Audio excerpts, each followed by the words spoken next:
Estoy casi seguro que conoces esta canción y si no, pues es un gran pretexto para que te quedes a ver este video.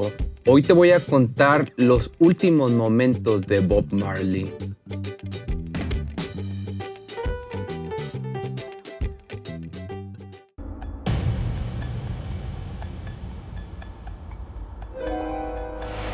You dig? It can't be a thing like that. It have to be a fullness where you yourself know that is God creator. La noche anterior al primer día de la primavera, Bob Marley había dado un concierto majestuoso en el Madison Square Garden. Después de salir a trotar, jugarían un rato al fútbol como siempre hacía Bob cada vez que podía. Pero de pronto, Marley colapsó, cayó de espaldas, tuvo algunas convulsiones y luego quedó inmóvil, sin respuesta. Era un domingo por la mañana. Sus amigos y asistentes lo levantaron como pudieron y lo llevaron al hotel. Lo acostaron y descansó unas horas. Cuando despertó, hablaba con lentitud, como si le costara conectar, como si cada frase significara un esfuerzo supremo. Alguien le alcanzó la recaudación de la noche anterior y en una cama matrimonial del Essex Hotel de Manhattan descansaba Bob Marley de un lado y del otro los fajos de dólares. Al día siguiente fueron al médico al hospital Mount Sinai y luego de varios estudios y una revisión exhaustiva, los doctores lo desahuciaron. El cáncer se había extendido al cerebro, los pulmones y el hígado. Al enterarse de la noticia, Marley le preguntó al doctor cuánto tiempo le quedaba de vida, a lo que le respondió poco. Luego la explicación obvia sobre que no se puede precisar una fecha, que varían según cada paciente y que a veces cualquier evento puede apurar o hacer más lento el proceso. Después de esta noticia, el doctor dijo lo que le costaba decir, pero que tenía la obligación de comunicar. De 3 a 6 meses de vida, no mucho más. Howard Bloom, último agente de prensa de Marley, contó que apenas Bob tuvo el colapso en Nueva York, los médicos no alimentaron las esperanzas. Uno de ellos dijo, nunca había visto tanto cáncer en una sola persona. En el pico de su carrera artística le estaban diagnosticando cáncer. Esos conciertos del Madison habían sido planteados de una manera extraña, pero resultaron un suceso colosal. Marley y los Wailers se presentaban como teloneros de los Commodores, el grupo de Lionel Richie. Las entradas se agotaron de inmediato. El público era diferente al que habitualmente iba a ver a los creadores de Easy, porque muchos habían comprado ticket para escuchar a los jamaiquinos. Que por cierto, la canción de Easy, si no la conoces, te recomiendo que la busques. Está buena.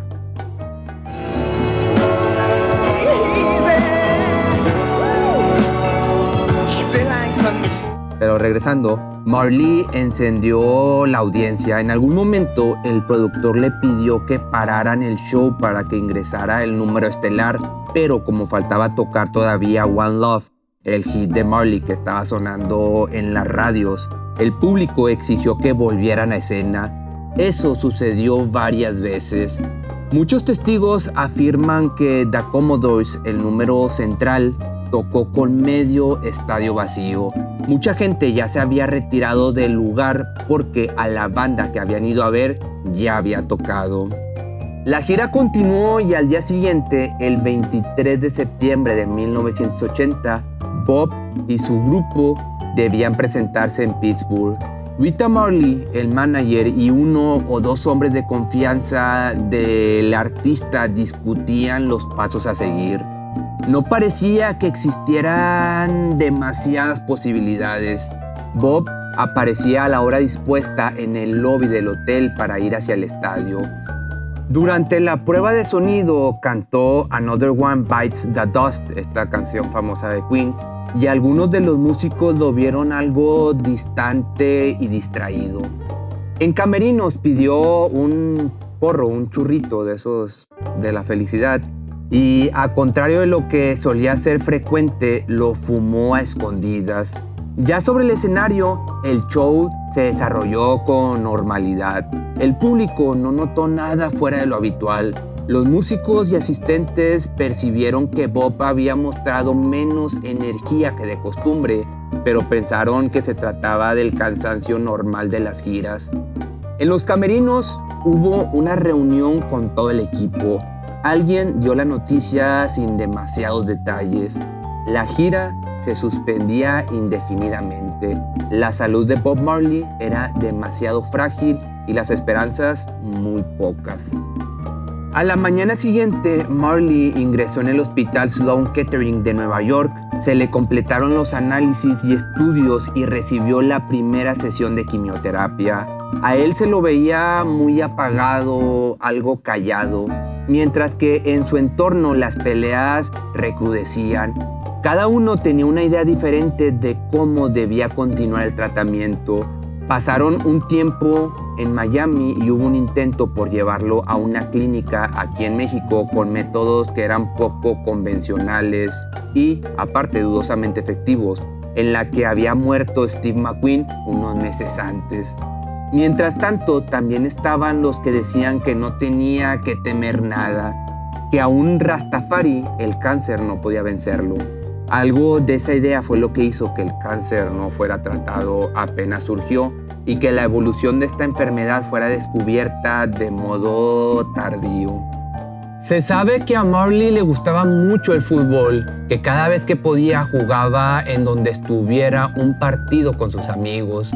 En el 77, durante una gira europea, hicieron un juego en París contra periodistas locales.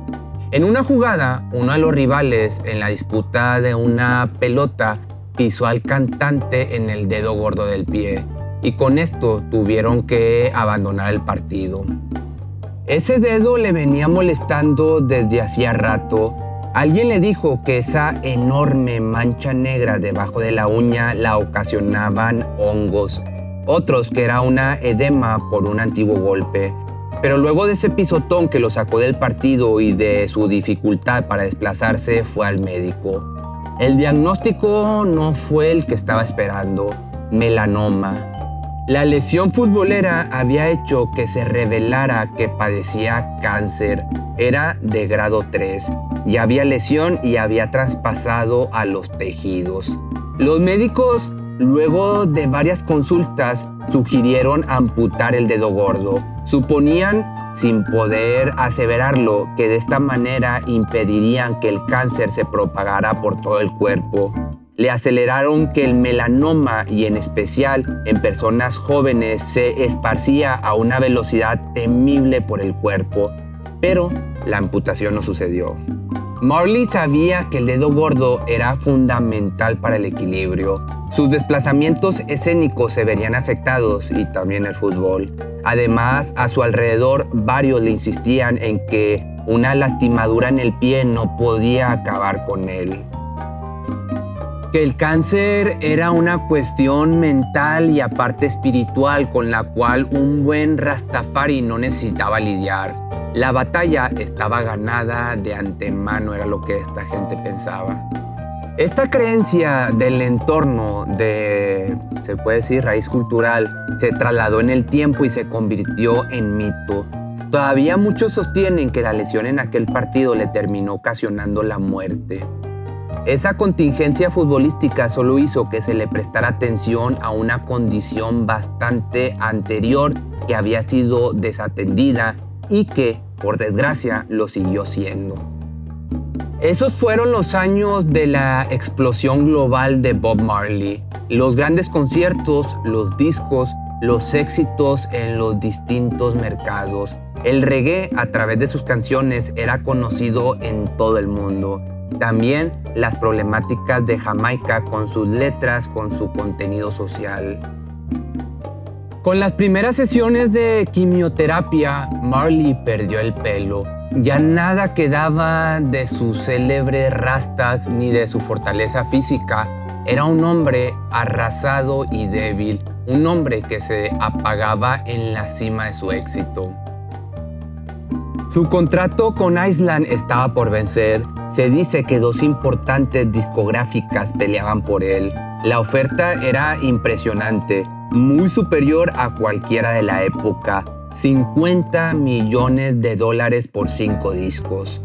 Los negocios que se movían alrededor suyo y las posibilidades que se escapaban debido a su enfermedad hicieron que recrudecieran las luchas sordas en su entorno. Rita Marley, su esposa y madre de 4 de sus 11 hijos, tomó el mando. Otros intentaron que Bob hiciera su testamento, pero aconsejado por su guía espiritual, se negó. Supuestamente era de mal agüero hacerlo, era una manera tonta de tentar al destino, era lo que este gurú decía. Como el tratamiento de quimioterapia no mostraba demasiados avances, el pensamiento mágico y las terapias alternativas volvieron a ganar espacio.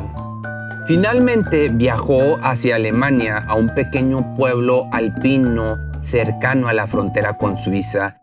Esa era su última esperanza, una clínica especializada en enfermos que la medicina tradicional había dado por perdidos. El tratamiento era muy costoso, de dudosos fundamentos científicos y a cargo de un médico muy polémico. El doctor Joseph Isseos tenía 74 años y un pasado oscuro y bastante polémico, como te digo. Había sido un nazi y médico de la SS. Sostenía que su método curaba tipos de cáncer que la medicina tradicional declaraba incurables. Lo hacía a través de mecanismos y costumbres que fortalecían, siempre según sus dichos, el sistema inmunológico. Estaba a favor de la vida sana, la hidratación permanente, el equilibrio en la alimentación y el abandono de las adicciones. Y obviamente una de las restricciones que le impuso a Marley fue el abandono de estos cigarritos de la hierba de la felicidad, que tú ya sabes cuáles son. A lo largo de los años, Isseos sufrió varias denuncias por fraude y homicidio involuntario. Las investigaciones científicas imparciales sobre sus métodos determinaron que sus tratamientos no demostraban ser eficaces en la lucha contra la enfermedad. Marley estuvo casi 5 meses en esa clínica alpina. Por un lado, la vida sana, los buenos hábitos lograron que se recompusiera un poco, pero por el otro tenía una paz y tranquilidad que no hubiera encontrado en otro lugar. Pero a las pocas semanas, la suspensión de las sesiones de quimioterapia, avalada por Isseos y por el médico personal de Marley, un jamaiquino llamado Pee Wee Fraser, y el frío intenso del invierno alpino, hicieron que decayera el estado físico y anímico del paciente. Con esto, los rumores sobre su salud se habían instalado tras la suspensión súbita de su gira norteamericana. El jamaiquino no quiso que la noticia trascendiera a los medios. Revisaba diariamente los periódicos de todo el mundo para ver si hablaban de él y su estado. No quería que lo vieran sin pelo y aparte consumido. No quería que su agonía se convirtiera en un espectáculo. El 6 de febrero cumplió 36 años. Le organizaron una pequeña fiesta en una habitación del mismo piso en el que él estaba. Fueron familiares del paciente, algunos médicos, sus amigos jamaiquinos, Rita, su médico personal y algunas personas más. Tocó algo en una guitarra y se retiró a su habitación a descansar. Antes le trajeron un pastel para que soplara las velitas y por si algo faltaba para darle un tono más lúgubre y triste al evento, fue el error en el pastel. Feliz cumpleaños al rey del reggae, pero reggae estaba escrito R-E-A-G-E. El reggae, por lo visto, era un género sin demasiada difusión todavía en Alemania.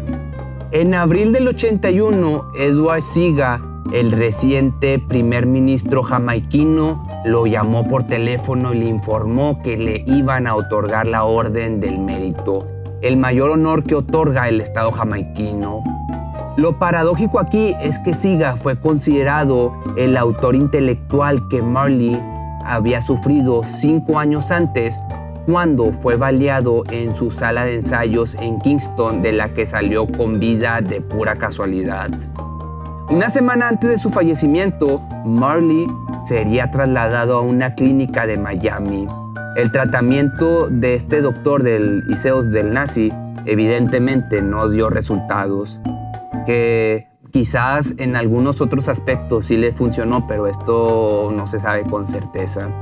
La familia apostó por una última oportunidad, mantuvo la esperanza pese a todo, mientras que Iseos no quiso el descrédito de que el paciente, de que el artista muriera en su clínica.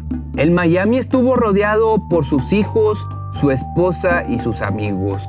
Sus últimas palabras dirigidas a sus hijos Stephen y Ziggy fueron: canta la canción, el dinero no compra la vida. Y ahí perdería la vida el 11 de mayo del 81. Tenía solo 36 años. El funeral fue multitudinario, el evento más masivo de la historia de Jamaica. 1 millón de personas acompañaron sus restos. La mitad de la población salió a la calle para despedir a Bob Marley. En el cementerio, el que tomó la palabra una vez más fue Siga, el jefe de Estado. En los años siguientes, la figura de Marley solo creció, se convirtió en un mito. Su relevancia cultural se multiplicó, sus discos se siguieron vendiendo. El compilado Legend batió récords de permanencia en los charts. Después de muerto, siguió siendo un gran negocio, tal vez uno mejor que cuando estaba vivo. Las luchas por su sucesión fueron feroces. Al no haber testamento, Rita quedó al mundo. Fue inicialmente nombrada albaceas, pero los problemas no tardarían en aparecer. Sin saberse bien cuántos eran los hijos de Bob, la división de bienes siempre resultó polémica. Algunos sostienen que tuvo 19 hijos. La justicia jamaiquina determinó que eran 11, pero muchos afirman que 4 de ellos en realidad no llevaban su sangre. A esto se debe sumar que Rita fue excluida de la administración de la sucesión por maniobras fraudulentas, gastos injustificables y ocultamiento de bienes. Más allá de estos problemas sucesorios de los que se cuentan con poca certeza, de lo que no queda dudas es de que sus canciones mantienen aún vigencia. Nunca perdieron actualidad por más que ya hayan transcurrido 40 años desde su muerte.